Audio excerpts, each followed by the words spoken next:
రాత్రి 12:35 అవుతుంది అధ్యక్ష. అంటే ఇంతవరకు ఓపికగా ఈ ప్రభుత్వం సభను నడుపుతూ మీ అందరు చెప్పినటువంటి అంశాలను పరిగణలో తీసుకొని వాటిపై సమాధానాలు చెప్పడానికి మీ అందరి ముందు సభ నడుపుతున్నాం అంటేనే ఈ ప్రభుత్వానికి ప్రజాస్వామ్యం అన్నా ఈ సభ అన్నా ప్రతిపక్షం అన్నా ఎంత గౌరవం ఉందో దీన్ని బట్టి ఎంతకంటే పెద్ద ఎక్కువ చెప్పాల్సినటువంటి అవసరం లేదు అధ్యక్ష. ఇంకా మీరు అన్నట్టు మీరు ముగించుకొని వెళ్ళిపోతారా, మేము మాట్లాడితే ఉంటామా అంటే మాకేం అభ్యంతరం లేదు అధ్యక్ష. తెల్లవార్లు కూడా మీరు మాట్లాడతా అంటే మేము వినటానికి సిద్ధంగా ఉన్నాం, సమాధానం చెప్పడానికి కూడా సిద్ధంగా ఉన్నాం. ఏం ఇబ్బంది లేదు. మేము మొదటి నుంచి చెప్తూనే ఉన్నాం, చాలా ధైర్యంగా చెప్పాం, అందుకే ఇప్పటివరకు నడిపాం. లేకపోతే మేము 3 గంటలకో 4 గంటలకో చేసుకొని వెళ్ళేవాళ్ళం అయితే. అధ్యక్ష, నేను ముందుగా ఈ సమాధానాలన్నీ చెప్పేటప్పుడు ఒక విషయం స్పష్టంగా మీ దృష్టికి తీసుకొని రాదలుచుకున్నాను.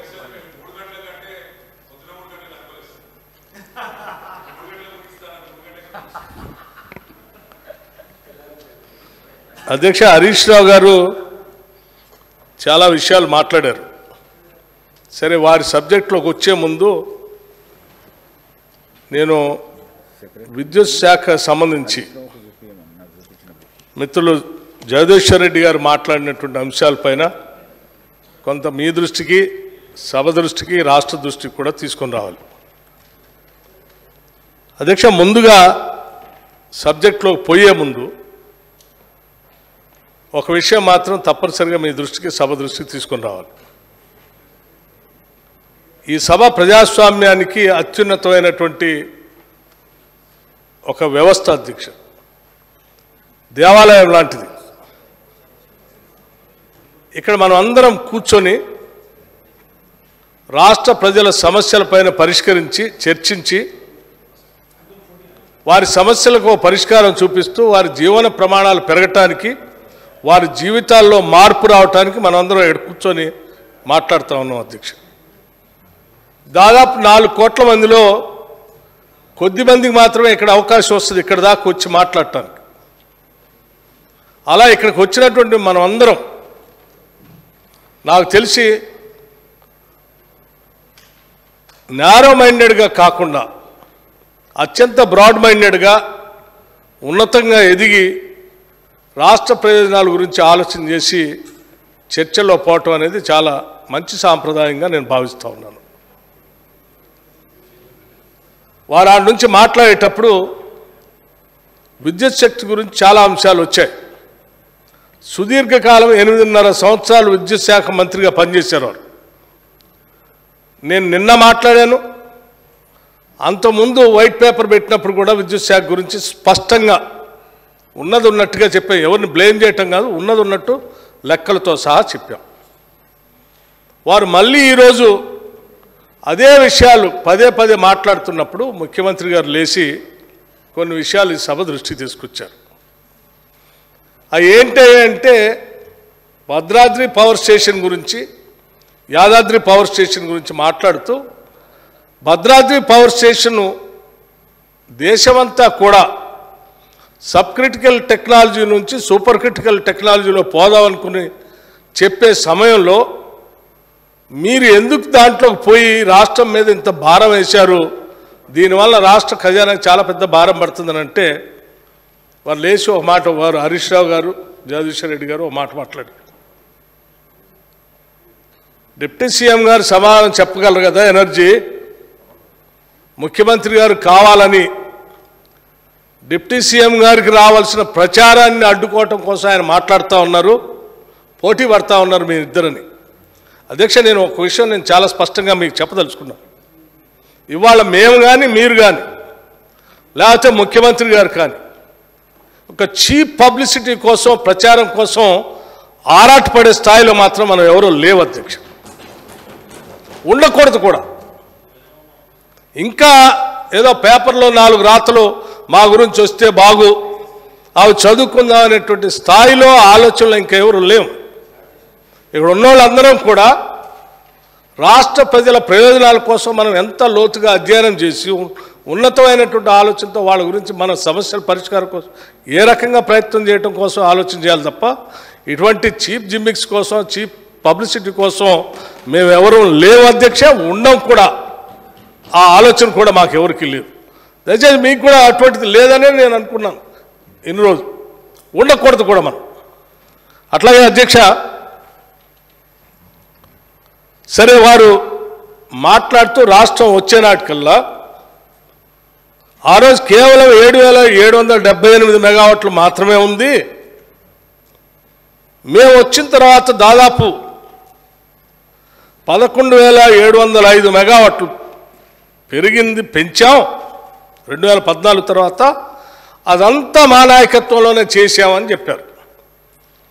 అధ్యక్ష కరెక్టే, మీ నాయకత్వంలోనే చేశారు. కానీ చేసిందైతే ప్రాజెక్టులు కనపడాలి కదా అధ్యక్ష. నేను ఇప్పటికే 3 సార్లు చెప్పాను ఆ అంశం, మళ్ళీ చెప్పాల్సిన పరిస్థితి ఉత్పన్నమైంది ఈరోజు. మీరు నిజంగా పవర్ ప్రాజెక్ట్స్ అనేది కంటికి కనపడేటువంటి ప్రాజెక్టులే అధ్యక్ష. ఆ రకంగా రాష్ట్ర వ్యాప్తంగా దుర్వినియోగం చూసినా కానీ మీరు మొదలుపెట్టింది ఈ రాష్ట్రంలో, రాష్ట్రం ఏర్పడిన తర్వాత బీఆర్ఎస్ పార్టీ అధికారంలోకి వచ్చిన తర్వాత 2 ప్రాజెక్టులు. ఒకటి భద్రాద్రి పవర్ స్టేషన్, 2 యాదాద్రి అధ్యక్ష. ఇవి 2 కాకుండా ఇంకేదైనా ఉందా మీరు చెప్తారా అని పదే 10 సార్లు అడిగినా ఎప్పుడు చెప్పరు. కానీ మాటలో మొత్తం ప్రొడక్షన్ మొత్తం మాదే అని చెప్తారు. అరే మీరు ప్రాజెక్టే మొదలు పెట్టండి, ప్రొడక్షన్ యాడ్ నుంచి వచ్చినట్టు మీకు? ప్రొడక్షన్ రావటానికి గల కారణం 19,483 మెగావాట్లు ఈ రాష్ట్రంలో రావటానికి గల కారణం ఆనాటి కాంగ్రెస్ ప్రభుత్వాలు 2014 కంటే ముందే మొదలుపెట్టి ప్రొడక్షన్లోకి ఇచ్చింది ఒకటి.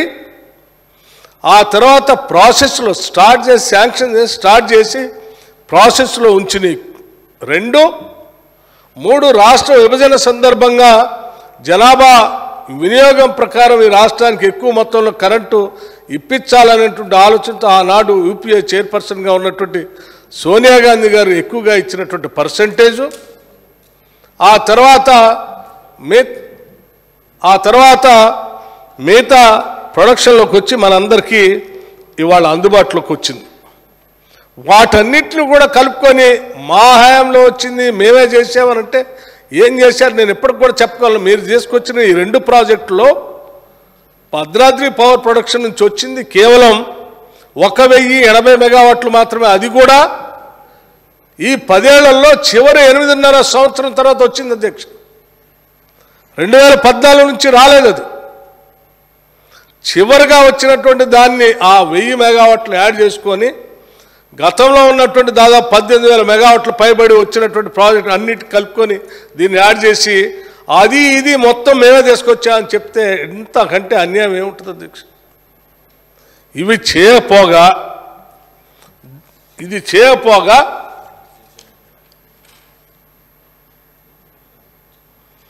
చేయపోగా కొన్ని కోట్ల రూపాయలు అప్పులు తీసుకొచ్చి యాడ్ చేసి పెట్టిపోయారు అధ్యక్ష. అట్లాగే సార్, తప్పనిసరిగా ఇస్తాం. నేను చెప్పాను కదా మీకు స్టార్టింగ్లోనే, ఎంతసేపు అయినా మాట్లాడటానికి అవకాశం ఇస్తామని. అట్లాగే అధ్యక్ష సరే ఇంకో మాట కూడా మాట్లాడారు. పిట్హెడ్ దగ్గర పెట్టాల్సిన ప్రాజెక్టులు ఇప్పుడు అడుగుతున్నారు, మరి మీరు పోయి విజయవాడ దగ్గర ఎట్లా పెట్టారు, లేకపోతే కడప దగ్గర ఎట్లా పెట్టారు? అధ్యక్ష విజయవాడ దగ్గర పెట్టిన రోజులకి ఇప్పటి రోజులకి చాలా తేడా ఉంది అధ్యక్ష. ఆ రోజుల్లో ట్రాన్స్మిషన్ ప్రాబ్లం ఇంత పెద్ద ఎత్తున రాలేదు అధ్యక్ష, అందుబాటులోకి రాలేదు. లోడు ఎక్కడ అవకాశం ఉంటే, ఎక్కడ అవసరం ఉందో అక్కడ తప్పనిసరిగా పోయి పెట్టుకోవాల్సిన పరిస్థితులు ఉత్పన్నమై ఉన్నాయి. బట్ ఈరోజు ఆ పరిస్థితి లేదు. ట్రాన్స్మిషన్ పెద్ద ఎత్తున డెవలప్ అయిపోయింది. ఈవెన్ గ్రిడ్ కూడా అందుబాటులోకి వచ్చింది. ఎక్కడో జమ్మూ కాశ్మీర్ లాంటి ప్రాంతంలో పెట్టుకుంటే కూడా వెంటనే ఈ దేశంలో ఎక్కడ కావాలంటే అక్కడ ట్రాన్స్మిషన్ చేసుకోవడానికి అవకాశం ఉండే విధంగా పరిస్థితులు ఉత్పన్నమయ్యాయి. మీకు ఇవాళ కోల్ ట్రాన్స్పోర్టేషన్ సంబంధించి యాదాద్రి దగ్గర పెట్టినటువంటి పవర్ ప్రాజెక్టు వలన ఎంత భారం పడతా ఉందో అధ్యక్ష, దాదాపు సంవత్సరానికి 1000 కోట్లు ట్రాన్స్పోర్టేషన్ పైన ఈ భారం పడి 30 సంవత్సరాలకి 30,000 కోట్లు భారం పడతా ఉంది. అదే ఈరోజు మీరు ఆ బొగ్గు దొరికే దగ్గర నీళ్లు ఉన్న దగ్గర పెట్టుకొని ఉన్నట్టయితే ఈ 30,000 కోట్ల భారం రాష్ట్రం మీద పడేది కాదు కదా అధ్యక్ష. ఇవన్నీ తెలిసి కూడా కావాలనే మళ్ళీ పదే పదే మాట్లాడుతుంటే తప్పనిసరిగా చెప్పాలన్నటువంటి పరిస్థితుల్లో నేను చెప్తా ఉన్నాను. అధ్యక్ష, ప్లాంట్ పెట్టేటప్పుడు రోడ్డు ఉందా, రైల్ కనెక్టివిటీ ఉందా, నీళ్లు ఉన్నాయా, ఇవన్నీ చూసుకుంటాము. అవన్నీ ఆడ అందుబాటులో ఉన్నాయి. ఆడున్నాయి అధ్యక్ష, ఎక్కడున్నాయి? రోడ్ కనెక్టివిటీ ఉందా సరిగా? అక్కడి నుంచి ఫ్లై యాష్ లారీలు బయటికి పోవాలంటే 4 నిమిషాలకు ఒక లారీ బయటికి పోతుంది. యాదాద్రి పవర్ ప్రాజెక్టు 4 నిమిషాలు ఒక లారీ పోవాలంటే ఆ ప్రాంతంలో ఉన్నటువంటి తాళ్ళ వీరప్పగూడెం లాంటి చిన్న చిన్న గ్రామాల మధ్యలోంచి పోతే నీకు అసలు ఆ చిన్న నేరో రోడ్లోంచి ఆ ఫ్లై యాష్ వేసుకొని పోతా ఉంటే ఊర్లు మొత్తం ఫ్లై యాష్తో నిండిపోయే ప్రమాదం ఉంది. పోనీ దాని గురించి అయినా రోడ్డు వైడనింగ్ శాంక్షన్ చేసి వేసారంటే అది చేయలేవు. రైల్ కనెక్టివిటీ ఉందంటే అది చేయలేవు వీళ్ళు. పోనీ అదే కాకుండా చివరికి ఈ ప్రాజెక్టు స్టార్ట్ త్వరితగతిన ఏమైనా చేపిస్తారంటే చివరికి ఎన్జిటి వాళ్ళు దాన్ని క్యాన్సిల్ చేసి ఎన్విరాన్మెంటల్ క్లియరెన్స్ క్యాన్సిల్ చేసి పక్కన పెడితే కనీసం ఏది 30th సెప్టెంబర్ 2022 నాడు ఇచ్చినటువంటి దాన్ని సస్పెండ్ చేస్తే మళ్ళీ మేము అధికారంలోకి వచ్చి దానిపైన పబ్లిక్ హియరింగ్ పెట్టి మేము క్లియరెన్స్ తెచ్చేంతవరకు యాదాద్రి పవర్ ప్లాంట్ని పట్టించుకోలేదు అధ్యక్ష. వాళ్ళు మళ్ళీ తగుదనమ్మా అని చెప్పి మా నల్గొండ జిల్లాలో వద్దా కావాలా ఆయన ఈయన అని వారు మాట్లాడుతూ ఉంటే నాకు ఆశ్చర్యం వేసింది అధ్యక్ష. నల్గొండ జిల్లాలో కావాలా వద్దా అనే దానికంటే కూడా నల్గొండ జిల్లాకు వస్తున్నటువంటి దానివల్ల ఫలితం ఏంటి, ఇన్ని వేల కోట్లు దాదాపు 35,000 కోట్లు ఖర్చు పెడతా ఉన్నాం, దాని ద్వారా ఆ జిల్లాకు వచ్చే ప్రయోజనాలు ఏంటో చూసుకొని చేసుకోవాలి తప్ప మేము వద్దా ఇద్దా అంటే ఎందుకు వద్దంటారు అధ్యక్ష.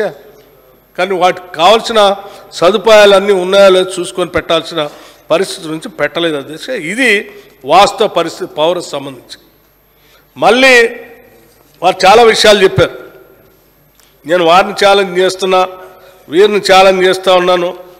మీరు కావాలంటే ఆయన మీద కేసులు ఉన్నాయి, నా మీద కేసు.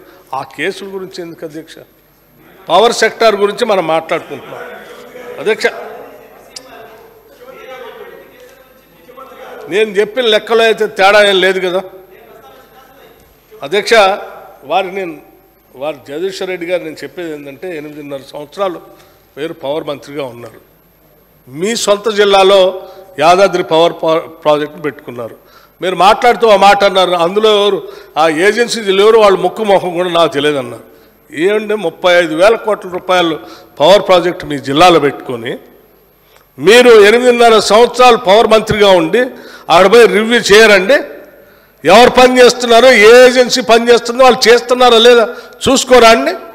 మీరు మొత్తం 8.5 సంవత్సరాల్లో ఆ 35,000 కోట్లతో పెట్టిన ప్రాజెక్టు మీరు వెళ్ళింది కేవలం 2 సార్లు మాత్రమే.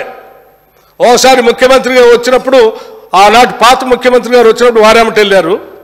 రెండోసారి ఒక చిన్న డిస్పెన్సరీని ఇనాగరేట్ చేయడానికి వెళ్ళారు.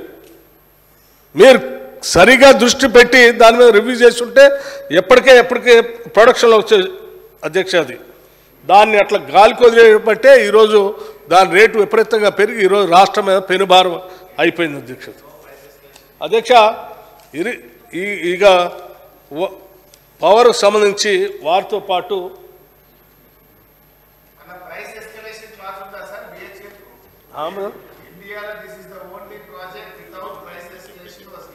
చెప్తానండి అవి కూడా. అట్లాగే సార్ అక్బరుద్దీన్ గారు మిత్రులు మాట్లాడుతూ ఎనర్జీ బడ్జెట్ సంబంధించి దీంట్లో 12,000 కోట్ల రూపాయలు చూపించారు, 16,000 కోట్ల రూపాయలు కదా అన్నారు. సార్ వారికి చిన్న కరెక్షన్ ఏంటంటే వారు డిమాండ్ నెంబర్ 35తో పాటు డిమాండ్ నెంబర్ 21, 22 కూడా దాన్ని కూడా చూసి ఉంటే మొత్తం 16,410 కోట్లకు సంబంధించినటువంటిది స్పష్టంగా మీ దృష్టికి వస్తుంది, అది కనిపిస్తుంది కూడా అధ్యక్ష. ఒకసారి దాన్ని చూసుకోవాల్సిందిగా నేను చెప్తా ఉన్నాను. అట్లాగే ఎక్కువ వడ్డీ ఉన్న లోన్లని డెట్ స్వాప్ చేసి ప్రయత్నం చేస్తా అన్నారు, చేస్తున్నారా లేదా అని కూడా అడిగారు. ఎస్, విపరీతంగా పిఎఫ్సి లాంటి దాని నుంచి 10 రూపాయలు 75 పైసల నుంచి 10.75% నుంచి 11.25%తో దాదాపు 31,795 కోట్ల రూపాయలు అప్పు చేశారు. వీటికి సంబంధించి ఇప్పటికే మేము కేంద్ర ప్రభుత్వానికి సంబంధించినటువంటి ఫైనాన్స్ మినిస్టర్ గారిని కలిసాం, ప్రధానమంత్రి గారిని కూడా కలిసాం. ఈ డెట్ సంబంధించి స్వాప్ చేసి తక్కువ రేట్ ఆఫ్ ఇంట్రెస్ట్తో దీన్ని తగ్గించుకోవడం కోసం ప్రయత్నం చేస్తాను. మా ప్రయత్నం ముందు సాగుతుంది అధ్యక్ష. అట్లాగే బ్రాహ్మణ పరిషత్ గురించి అక్బర్ గారు అడిగారు, మీ చెప్తాను. బ్రాహ్మణ పరిషత్ ఎఫ్ఆర్బిఎం గురించి నేను నిన్నే చాలా స్పష్టంగా కూడా చెప్పాను, మళ్ళీ చెప్తాను. బ్రాహ్మణ పరిషత్ కేటాయించిన మొత్తం 2023-24 సంవత్సరంలో కేటాయించిన దాన్ని మొత్తం ఖర్చు పెట్టారా అంటే ఖర్చు పెట్టలేదు అధ్యక్ష. 2023-24కు సంబంధించి ఈ సందర్భంగా సభ్యులు తెలియజేసేది ఏంటంటే కేవలం 27 కోట్లు మాత్రమే ఖర్చు పెట్టారు 2023-24. కానీ మేము మాత్రం ఈ సంవత్సరం 50 కోట్లని దీంట్లో కేటాయించాం, తప్పనిసరిగా ఖర్చు కూడా చేస్తాం అధ్యక్ష. అవును అధ్యక్ష. అట్లాగే గృహజ్యోతి పథకం గురించి చెప్తూ సోషియో ఎకనామిక్ సర్వే నందు ఒక సంఖ్య, బడ్జెట్ ప్రసంగం నందు ఇంకో సంఖ్య ఉందని సభ దృష్టికి తీసుకొచ్చారు అధ్యక్ష. దీంట్లో గృహజ్యోతి పథకం గురించి budget speech para number 47 page 26 నందు మార్చి 1వ తేదీ 2024 నుండి గృహజ్యోతి 0 బిల్లులు జారీ ప్రారంభమైంది. ఈ పథకంలో 15 జూలై నాటికి 45,81,676 ఇళ్లలో వెలుగు జిల్లులు నింపింది అని చెప్పాము అధ్యక్ష. అయితే సోషియో ఎకనామిక్ దాంట్లో మీరు 1,37 crores జీరో బిల్లులు జనరేట్ చేయబడినాయి అని చెప్పబడింది అని అడిగారు. దానికి దీనికి మ్యాచ్ కావట్లేదు అధ్యక్ష. అదేమో ఇళ్లకు సంబంధించి లెక్క, ఇదేం బిల్లులు సంబంధించిన లెక్క. 3 నెలల బిల్లులు లెక్కేస్తే దానికి దీనికి సరిపోతుంది అధ్యక్ష. దాన్ని అక్కడ కన్ఫ్యూజ్ కావద్దని వారి దృష్టికి తీసుకొని వస్తూ ఉన్నాం అధ్యక్ష. అట్లాగే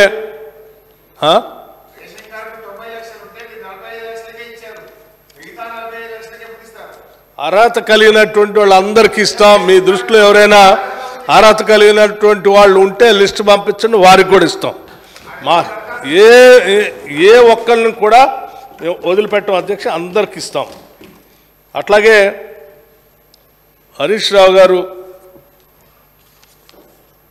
ఇప్పుడే మాట్లాడుతూ కొన్ని విషయాలు చెప్పారు అధ్యక్ష. గ్రూప్ 1 సంబంధించి మీరు 1:100 ఉంది, దానికి సంబంధించి నిర్ణయం తీసుకొని చెప్పగలరా మీరు అంటే, నేను వారి దృష్టి తీసుకొచ్చేది ఏంటంటే దీనిపైన మేము ఇంతకుముందు కూడా చర్చించాము అధ్యక్ష. ఈ నోటిఫికేషన్ ఇచ్చేటప్పుడే నాకు చేయడానికి ఏం అభ్యంతరం లేదు అధ్యక్ష, చేయాలనే ఆలోచన ముఖ్యమంత్రి గారు కూడా అనుకున్నారు. కాకపోతే నోటిఫికేషన్ ఇచ్చేటప్పటికే దాంట్లో స్పెసిఫిక్గా మెన్షన్ చేయటం వల్ల ఇప్పుడు 1:100 అని మళ్ళీ మనం ఏమైనా చేంజ్ చేస్తే ఎవరైనా కోర్టుకు పోతే మళ్ళీ టోటల్ ప్రాసెస్ అంతా ఆగిపోయి, మీరు ఎట్లా ఒక్క నిమిషం హరీష్ రావు గారు, మీరు ఎట్లా 10 ఏళ్ళు చేయలేదు, గ్రూప్ 1 పరీక్షలు నిర్వహించలేదు, ప్రయత్నం చేసి పేపర్ లీక్ చేసి అది కూడా కాకుండా చేశారు.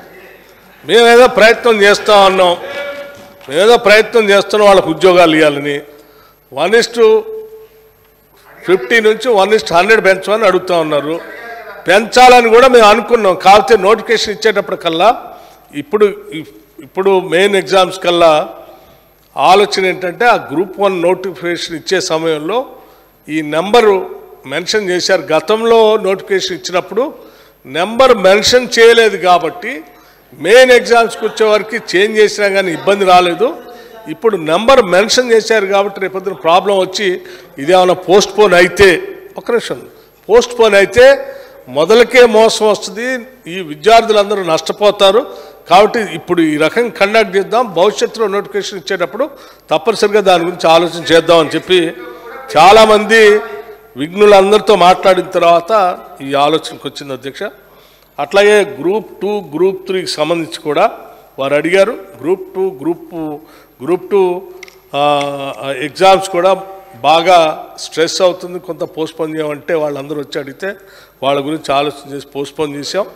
గ్రూప్ 2 గ్రూప్ 3కి సంబంధించి దీంట్లో మిస్ అయితే కనీసం గ్రూప్ 3లోకి వచ్చేటట్టుగా డేట్స్ ఉండేటట్టుగా ఓవర్లాప్ కాకుండా ఆలోచన చేసాం. మేము గ్రూప్ 2 గ్రూప్ 1 గ్రూప్ 3 మిగతా ఎగ్జామ్స్ అన్నిటికి కలిపి కూడా పబ్లిక్ సర్వీస్ కమిషన్ ప్రక్షాళన చేసి ఒక జాబ్ క్యాలెండర్ని కొద్ది రోజుల్లోనే డిక్లేర్ చేయబోతా ఉన్నాం. ఇయర్ సంబంధించి డెఫినెట్గా మీరు అడిగిన అన్ని సమాధానాలు ఆ జాబ్ క్యాలెండర్లో దొరికితే మీకు అప్పటికి కూడా ఇంకా ఏమైనా డౌట్ ఉంటే అడిగితే నేను ప్రత్యేకంగా మిమ్మల్ని నా ఛాంబర్ పిలిపించుకొని కూడా మీటింగ్ పెట్టి చెప్తాను అధ్యక్ష. అట్లాగే అధ్యక్ష, మీరు వచ్చిన తర్వాత ₹1 కోటి దాదాపు లోపల ఉన్నాయన్నీ కొంచెం క్లియర్ చేయండి, పెండింగ్ ఉన్నాయి అధ్యక్ష. నిజమే, నేను కూడా క్లియర్ చేయాలనే సాధ్యమైనంత వరకు ప్రయత్నం చేస్తూ ఉన్నాం అధ్యక్ష.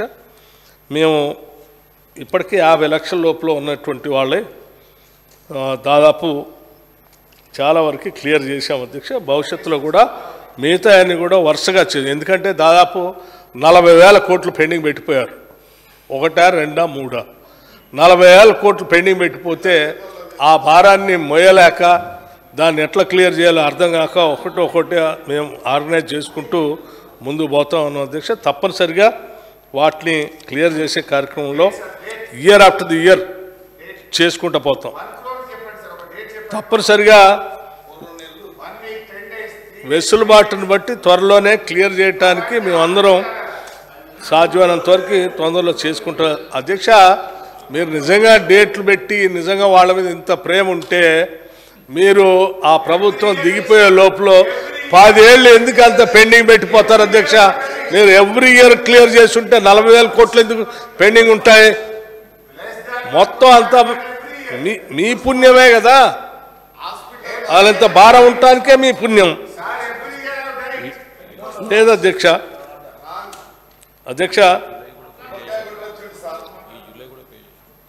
అధ్యక్ష ఇంకోటి మాట కూడా, డిసెంబర్ 2023 నుండి జూలై 2020 8 నెలల్లో ప్రతి నెల చేత పెన్షన్ ఇచ్చాం, ఇవ్వలేదని అన్నారు. మేము ప్రతి నెల పెన్షన్ ఇచ్చాం అధ్యక్ష. మరి ఇంత స్వీపింగ్ రిమార్క్స్ చేస్తే ఎట్లా అధ్యక్ష? జూన్ 2014 నుండి నవంబర్ 2023 బీఆర్ఎస్ టైంలో 2 నెలలు బకాయిలు పెట్టిపోయారు, అవి అట్లాగే ఉన్నాయి. సో మేము మా టైంలో వచ్చిన తర్వాత మేము పెండింగ్ పెట్టామని మాట్లాడటం కరెక్ట్ కాదు. మేము అన్నీ క్లియర్ చేసుకుంటామని వెళ్తాము అధ్యక్ష. డిఎల్ గురించి కూడా చెప్పారు అధ్యక్ష, డిఎల్ గురించి చెప్పారు అధ్యక్ష. 4 డిఎల్ ఉన్నాయి, 4 డిఎల్లో 3 డిఎల్ మీయే కదా, మీరు ఎందుకు పెండింగ్ పెట్టారు? 3 డిఎల్, 1 కాదు 2 కాదు 3 డిఎల్ పెండింగ్ పెడుతుంది. ఇంకా మళ్ళీ ఇప్పుడే వచ్చేసి మీరు ఇవన్నీ ఏదో మీరు ఇచ్చినట్టు మేము ఇవ్వనట్టు మీ ఇవ్వటానికే మేము చేస్తున్నాం. 4 డిఎల్ 3 డిఎల్ మీ పీరియడ్లో సంబంధించి, 1 మాత్రమే మేము అధికారం వచ్చిన తర్వాత మేము అది కూడా ఈ మధ్యన చెప్పాం, మొన్న పెద్దల సభలో కూడా చెప్పాను. కొద్ది రోజుల్లోనే దానిపైన కూడా సమీక్ష చేసి వాటిని కూడా నిర్ణయం తీసుకొని ఒక మంచి శుభవార్త ఉద్యోగస్తులందరికీ చెప్తామని కూడా చెప్పాము అధ్యక్ష. మీలాగా సంవత్సరాల తరబడి మాత్రం మేము పెండింగ్ అయితే పెట్టుకోం అధ్యక్ష.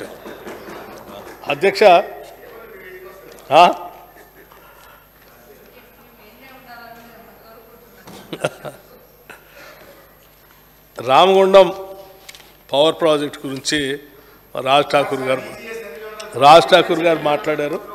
రాజ్ ఠాకూర్ గారు హరీష్ రావు గారు ప్లీజ్, ఇప్పటికే సమయం అయిపోయింది. మంచిగా డిప్యూటీ సీఎం గారు చాలా మంచిగా సమాధానం ఇస్తున్నారు, మీరు అడ్డు తలగకండి please please please please please. Raj Thakur గారు మాట్లాడారు. తప్పనిసరిగా దానిపైన కూడా రాష్ట్ర ప్రభుత్వం పరిశీలన చేస్తూ ఉంది. అట్లాగే జగదీశ్వర్ రెడ్డి గారు ఒకటి మాట్లాడుతూ, మీరు వచ్చిన దగ్గర నుంచి విపరీతమైన సోషల్ మీడియాలో కంప్లైంట్స్ అన్నారు అధ్యక్ష నేను ఒక విషయం వారి దృష్టి తీసుకొస్తాను. నేను లెక్కలు కూడా ఇంతకుముందు కూడా మీకంటే ఎవ్రీ డే మేము పవర్ ఎక్కువ ఇచ్చాం. Day wise, week wise, monthly wise కూడా నేను ఇన్ఫర్మేషన్ ఇవ్వడానికి సిద్ధంగా ఉన్నా. మొన్న ఇచ్చాను, ఇప్పుడు ఇవంటే కూడా చెప్తాను. మరి ఒకటవుతుంది కాబట్టి మిగతా మంత్రులు పెద్దవాళ్ళు కూడా మాట్లాడాలి. డెఫినెట్గా మళ్ళీ అప్రాపరేషన్ బిల్ అప్పుడు కూడా నేను మాట్లాడతాను.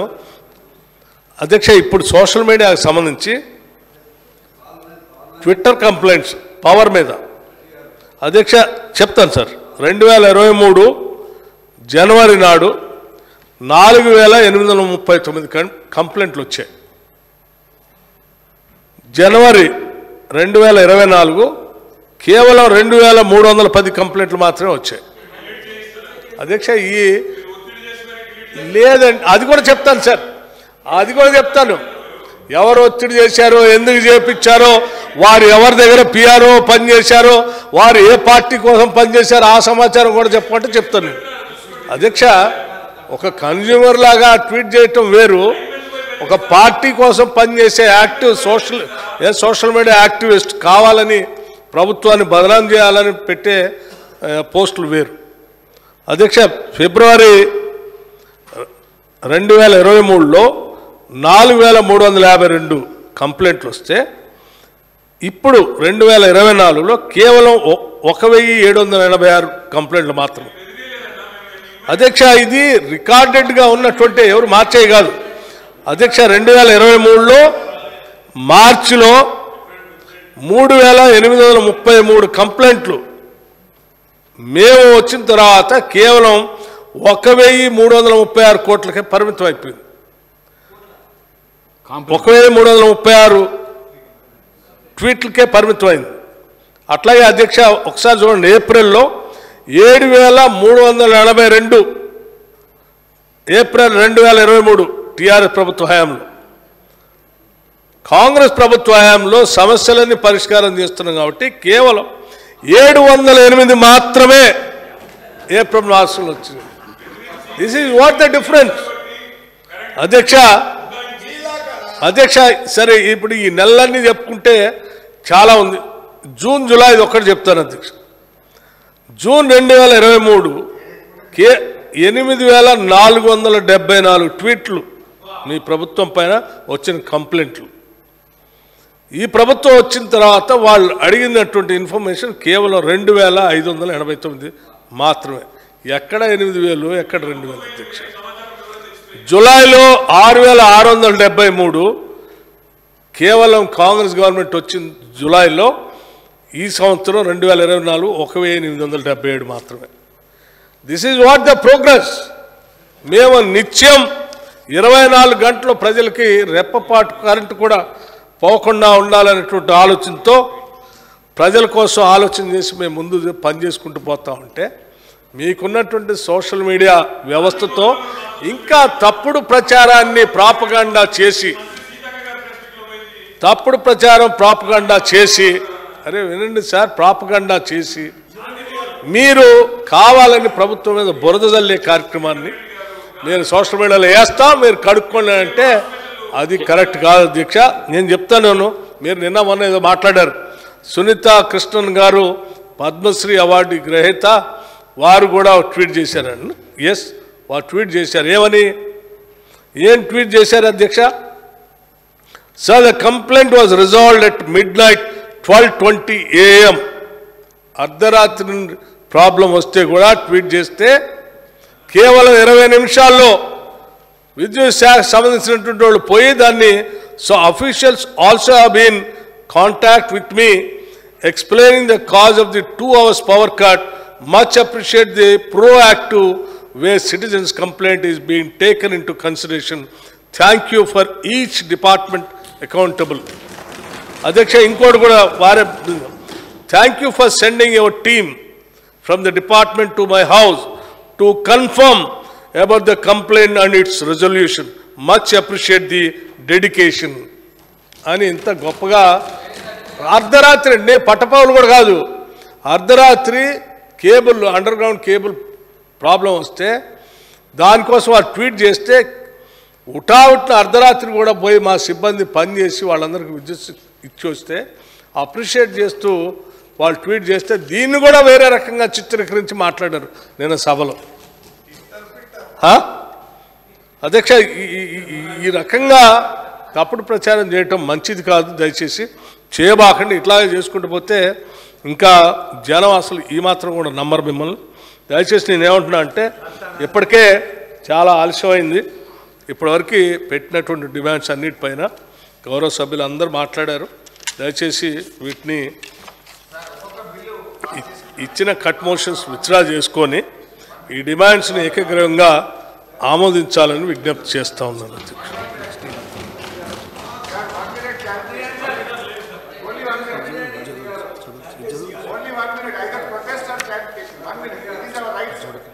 మళ్ళీ ఈడ ఒప్పుకోకపోయినా నాది అవి ఉన్నాయి సార్, కట్ మోషన్ ఉన్నాయి. మళ్ళీ ఐ విల్ ఆస్క్ ఫర్